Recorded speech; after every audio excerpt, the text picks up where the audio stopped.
Chapter 34.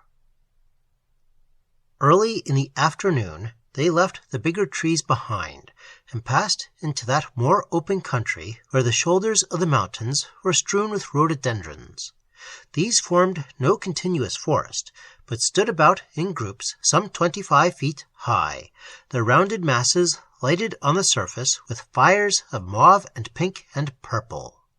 When the wind stirred them, and the rattling of their stiff leaves was heard, it seemed as if the skin of the mountains trembled to shake out colored flames. The air turned radiant through a mist of running tints. Still climbing, they passed along broad glades of turfy grass between the groups. More rapidly now, O'Malley says, went forward that inner change of being which accompanied the progress of their outer selves. So intimate henceforth was this subtle correspondence that the very landscape took the semblance of their feelings. They moved as emanations of the landscape. Each melted in the other, dividing lines all vanished. Their union with the earth approached this strange and sweet fulfillment. And so it was that, though at this height the vestiges of bird and animal life were wholly gone, there grew more and more strongly the sense that, in their further depths and shadows, these ancient bushes screened activities even more ancient than themselves. Life, only concealed because they had not reached its plane of being, pulsed everywhere about their pathway, immense in power, moving swiftly, very grand and very simple, and sometimes surging close, seeking to draw them in.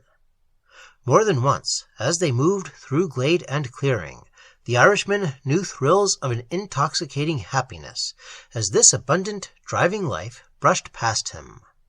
It came so close, it glided before his eyes, yet still was viewless.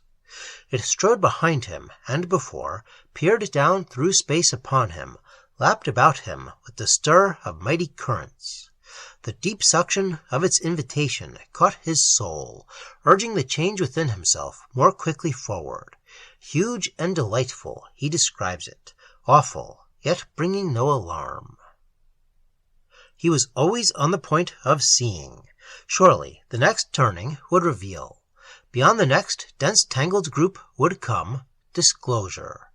Behind that clustered mass of purple blossoms, shaking there mysteriously in the wind, some half-veiled countenance of splendor watched and welcomed. Before his face passed swift deific figures, tall, erect, compelling, charged with this ancient golden life that could never wholly pass away. And only just beyond the fringe of vision already strained upon the edge. His consciousness stretched more and more to reach them, while they came crowding near to let him know inclusion. These projections of the earth's old consciousness moved thick and soft about them, eternal in their giant beauty. Soon he would know, perhaps, the very forms in which she had projected them, dear portions of her streaming life the earliest races half divined and worshipped, and never quite withdrawn. Worship could still entice them out. A single worshipper sufficed, for worship meant retreat into the heart where still they dwelt, and he had loved and worshipped all his life. And always within him, now at his side, or now a little in advance, his leader moved in power, with vigorous springing gestures like to dancing, singing that old tuneless song of the wind, happier even than himself. The splendor of the Urvelt closed about them. They drew nearer to the gates of that old garden, the first time ever knew, whose frontiers were not less than the horizons of the entire world. For this lost Eden of a golden age, when first God dawned on chaos, still shone within the soul as in those days of innocence before the fall, when men first separated themselves from their great mother. A little before sunset they halted, 100 yards above the rhododendron forest, in a clear wide space of turf that ran for leagues among gray boulders to the lips of the eternal snowfields. They waited. Through a gap of sky, with others but slightly lower than himself, the pyramid of Kazbek, grim and towering, stared down upon them, dreadfully close, though really miles away. At their feet yawned the profound valley they had climbed. Halfway into it, unable to reach the depths, the sun's last rays dropped shafts like rivers slanting.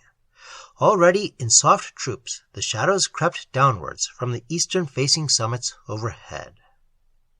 Out of these very shadows, night drew swiftly down about the world, building with her masses of silvery architecture a barrier that rose to heaven.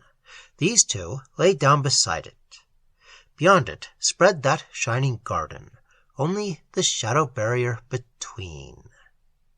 With the rising of the moon, this barrier softened marvelously, letting the starbeams in. It trembled like a line of wavering music in the wind of night. It settled downwards, shaking a little toward the ground, while just above them came a curving inwards like a bay of darkness, with overhead 2 stately towers, their outlines fringed with stars. "The gateway," whispered something through the mountains.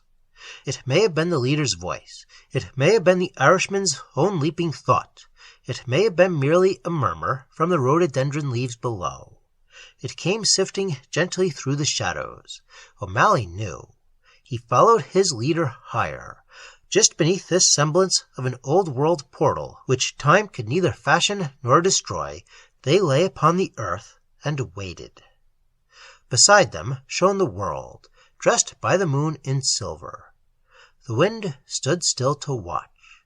The peak of Kazbek, from his cloudy distance, listened too. For, floating upwards across the spaces, came a sound of simple, old-time piping, the fluting music of a little reed. It drew near, stopped for a moment as though the player watched them, then, with a plunging swiftness, passed off through starry distance up among the darker mountains. The lost, forsaken Asian valley covered them. Nowhere were they extraneous to it. They slept, and while they slept, they moved across the frontiers of fulfillment. The moon-blanched gate of horn and ivory swung open.